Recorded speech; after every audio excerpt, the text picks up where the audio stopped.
Welcome back, folks. We are heading into part three, which we'll be looking at the experience of Asian Americans. And yeah, let's get to it. So, much like Hispanics, Asian Americans are a variety of groups, which include groups coming from Asia and, of course, the Pacific Islands. As I mentioned, much like with Hispanics, they're often seen as the same and classified into a single category in government reports.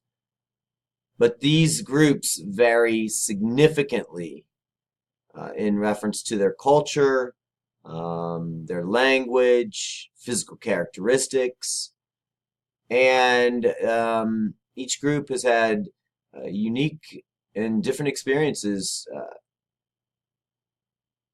immigrating to the United States. So in this case, we're going to, or in the case of Asian Americans, one of the major concerns that we're going to have here is we're going to explore the idea or the perception that Asian Americans are model minorities.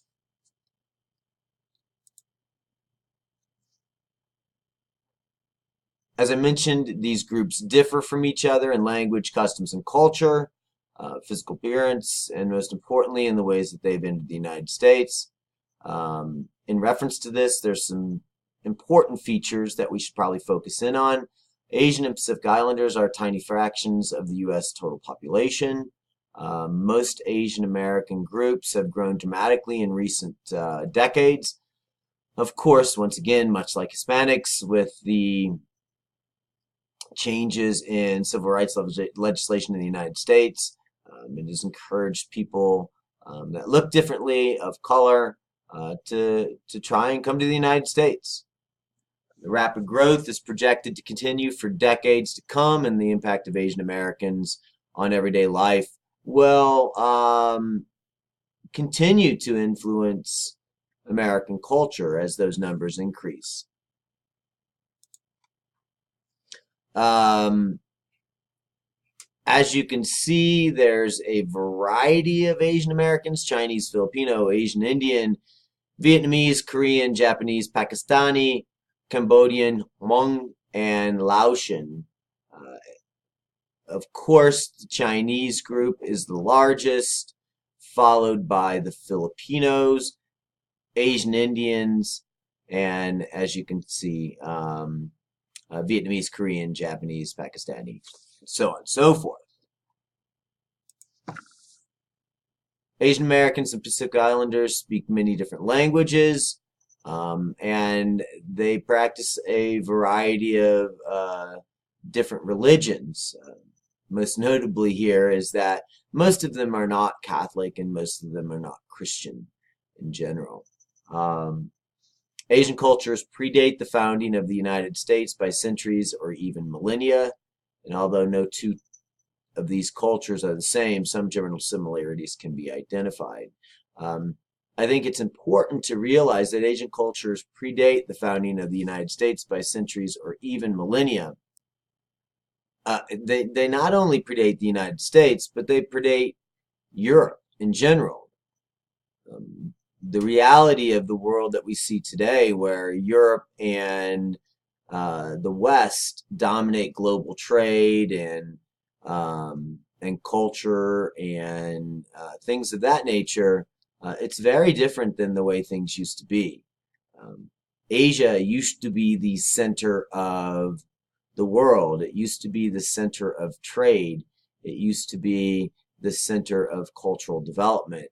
And although those things have changed over time, do not think that Asia has forgotten its past that has placed itself or those cultures and those countries that represent Asia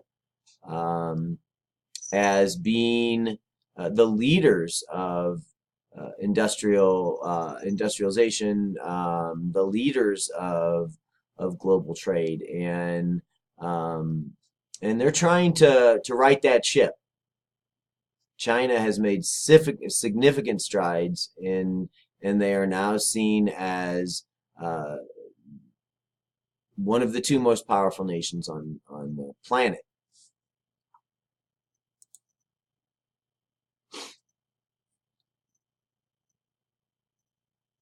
So when we talk about the origins and cultures, Asian cultures tend to stress group membership over individual self-interest.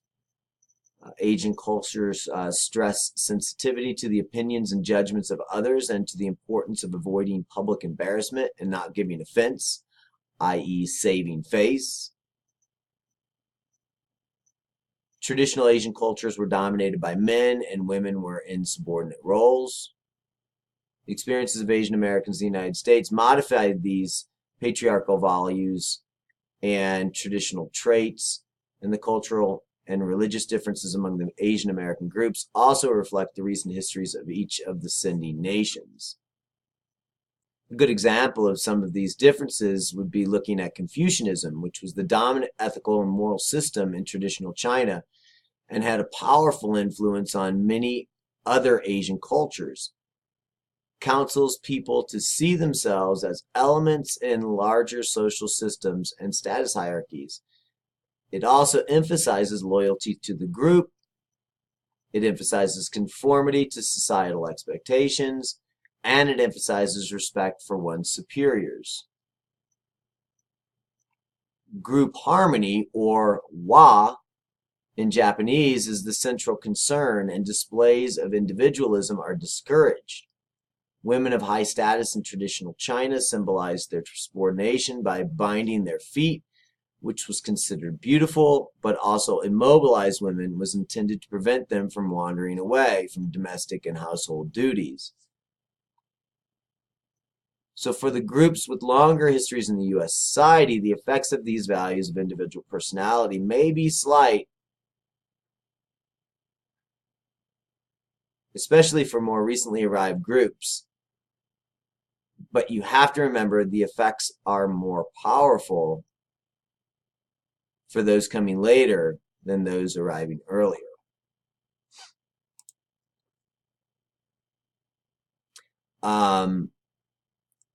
As with any group immigrating to the United States, it was never easy, and we see an anti-Chinese campaign take shape. Chinese immigrants were pushed by the disruption of traditional social relations caused by the colonization of much of China by a more industrialized European set of nations and by rapid population growth. At the same time, immigrants were pulled to the west coast of the United States by the gold rush in 1849 and by other opportunities created by the development of the West. Once again, much like Hispanics, Chinese Americans are not just waking up one day and saying, I'd like to go to America. There are global forces that are working in the background that have made their once stable livelihood now unstable.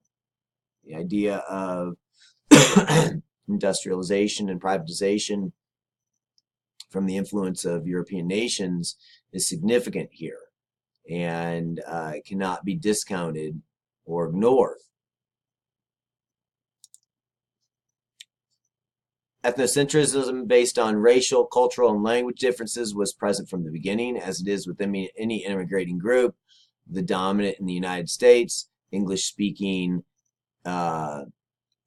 individuals with an origin story coming from somewhere in Europe tend to look down on those who arrive in the country speaking a different language, and if you're of color, this is particularly problematic. At first, the competition for jobs between Chinese immigrants and native-born workers was muted because there was just an abundance of jobs.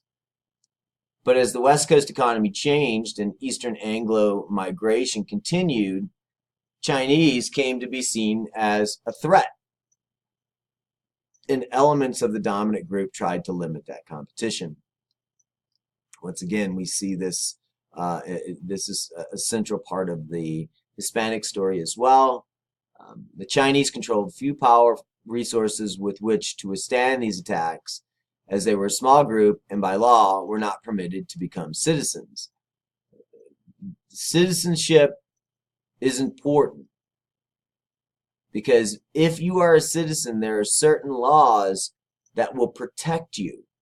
But if you're not a citizen, as we're finding out with DACA recipients, if you're not a citizen, you're extremely vulnerable, and you can be used and abused by the system. In 1882, the anti-Chinese campaign experienced its ultimate triumph when the U.S. Congress passed the Chinese Exclusion Act, banning virtually all immigration from China.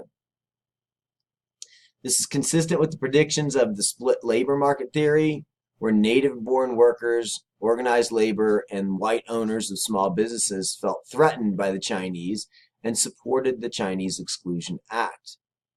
Conflicts such as the anti-Chinese campaign can be especially intense because they confound racial and ethnic antagonisms with disputes between different social classes.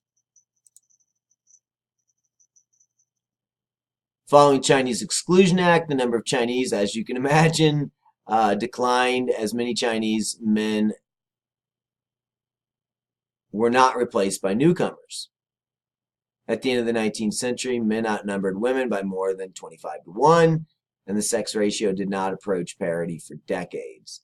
The scarcity of Chinese women in the United States delayed the second generation, and it wasn't until the 1920s that as many as 1/3 of all Chinese in the United States were native-born. The decades-long absence of a more Americanized English-speaking generation increased the isolation of Chinese Americans. So, if you let all kinds of Chinese men into the United States, but you don't let any women into the United States, those men are entering a very polarized, racially prejudiced and discriminating population. So you're not going to see a second generation created because there are no women for these men to have children with that would then form that second generation as they move forward. Of course, the ethnic enclave is extremely important to this group. When we think of enclaves, one of the first enclaves we think of is Chinatown. So the Chinese became increasingly urbanized as the anti-Chinese campaign and rising racism took their toll. So as all that's going on, they begin to move into similar geographic locations, and they form these enclaves. The earliest urban Chinese included merchants and skilled artisans who were experienced in commerce and who established businesses and retail stores that were typically small in scope and modest in profits. As the number of urban Chinese increased, new services were required. The size of cheap labor pool available to Chinese merchants and entrepreneurs increased, and the Chinatowns in different areas became the economic, cultural, and social centers of these newfound communities. The social structure was based on a variety of types of organizations, including families, clans, and iguans. Life was not always peaceful, and there were numerous disputes over control of resources and the organizational infrastructure. We see this with the Tong Wars. Despite internal conflicts, American Chinatowns evolved into highly organized, largely self-contained communities, complete with their own leadership and decision-making structures. Returning to the idea of iguans, these were associations based on the region or district in China from which the immigrant had come. They performed various, often overlapping social and welfare services, including settling disputes, aiding new arrivals from their regions, and facilitating developments of mutual aid networks. Also, a note on the Tongs, and the Tongs were secret societies that contested the control and leadership of the merchant-led Wangs and the clan associations. This led to sometimes bloody conflicts, which were sensationalized in the American press as the Tong Wars, and they contributed to the popular stereotypes of Asians as exotic, mysterious, and dangerous.